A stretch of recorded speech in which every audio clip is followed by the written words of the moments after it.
Hi everyone! So today I'm going to be doing a actual sit down and talk to you video because my vlog would not upload from my camera to my computer.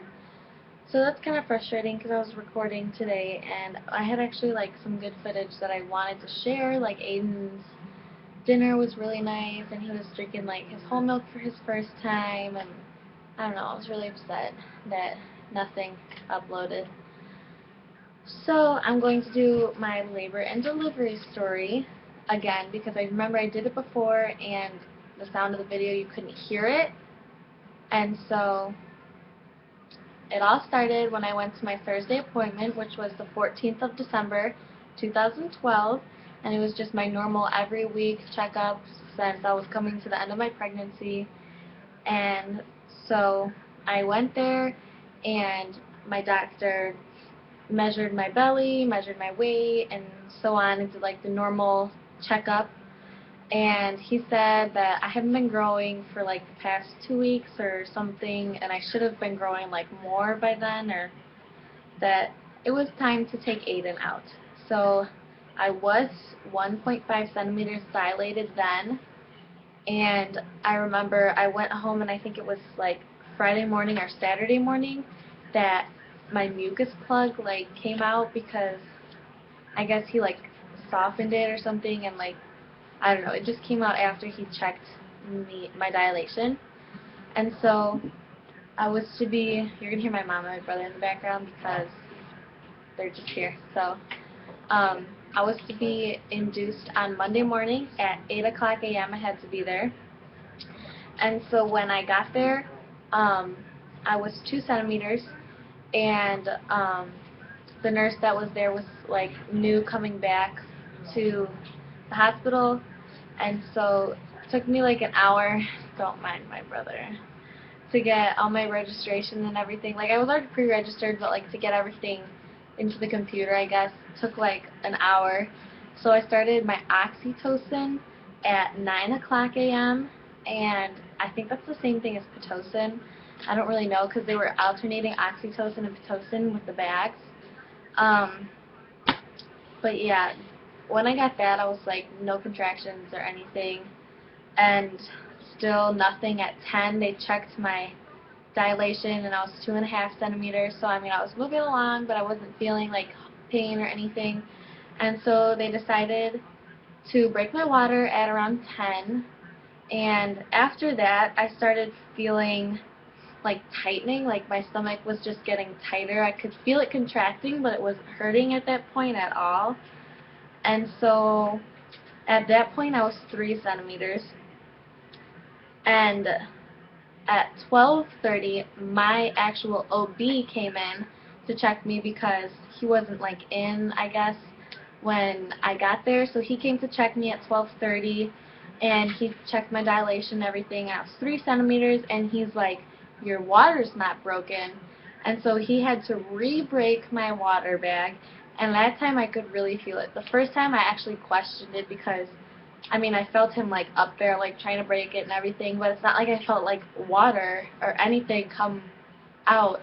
And so when my doctor actually broke my water, I could feel it, and I could feel oh my god, I'm dripping and it's gross, and I would soak towels that I was sitting on.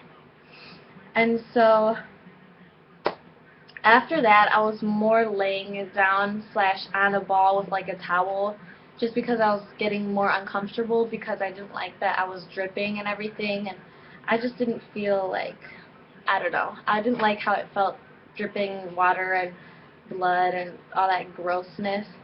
So I was more laying down, but then I would get up on the ball just so I could try and get my labor going more. And around 1 o'clock, after my water was for sure broken, my cramping got worse. It started feeling like period cramps at that point. And at 1:30, I was really on the ball because I was feeling cramping and everything. And honestly, the pain, it was painful, but I think I could have handled it longer. But at that point I was just tired, and I wanted Aiden to be there, even though I know it was only a few hours into laboring. I was already done with the whole thing. So at 2 o'clock, I got the epidural, which I'm upset with myself with because I feel like I could have, like, done longer without it, or at least, I don't know. I feel like I could have done better. But, from 2 o'clock to 5 o'clock, I was sleeping, like, literally, they gave me the epidural and I knocked out. I was so tired. And at 5 o'clock, I woke up and I was already 5 centimeters, so I progressed 2 centimeters in 3 hours just sleeping, doing absolutely nothing. And they told me at that point that I'll probably deliver Aiden between 11 o'clock p.m. and 3 a.m. So I was like, that's not what I want to hear. And so I fell back asleep after all that from 5:30 to 7:30. And at 7:30, I woke up. I was like, whoa, pressure. I'm feeling him. He is right here. This is crazy. Like, I could totally tell he was right there. And so I was, like, calling my nurse and calling my nurse and calling my nurse. And it took them a while to finally get there. But I told her, I was like, oh my gosh, like, I feel him. I feel so much pressure. I'm, like, feels like I'm going to poo on myself.